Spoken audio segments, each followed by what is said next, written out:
Hola, yo soy dietista registrado Manuel Villacorta con la Academia de Nutrición y Dietética. Verduras, frutas, granos enteros, carnes y lácteos bajo en grasa tienen todos los nutrientes que necesitamos para nuestra salud. Pongamos nuestro plato en forma, asegurándonos que incluya todos los grupos de comida. Empiece llenando la mitad de su plato con frutas y verduras. Escoja verduras de colores, verde, rojo y naranja, y también legumbres y otras verduras con almidón.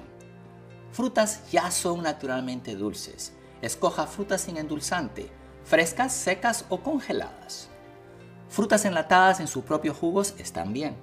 Por lo menos mitad de sus granos tienen que ser enteros, como arroz integral, quinoa, avena y otros productos 100% grano entero, como panes, cereales, pastas y galletas. Lea las etiquetas y asegúrese que sean granos enteros. Varíe sus proteínas con pescado, carnes bajo en grasa, pollo y huevos. Acuérdese de añadir proteínas vegetarianas, como nueces, legumbres, granos enteros y productos enteros de soya como tofu y edamame, cuanto más pueda. Escoja leche sin grasa o baja en grasa.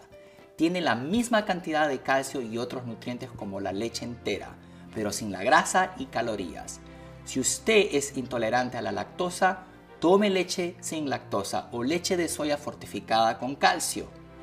Un dietista registrado le puede ayudar a desarrollar un plan de comida nutritivo. Para encontrar a uno, visite eatright.org.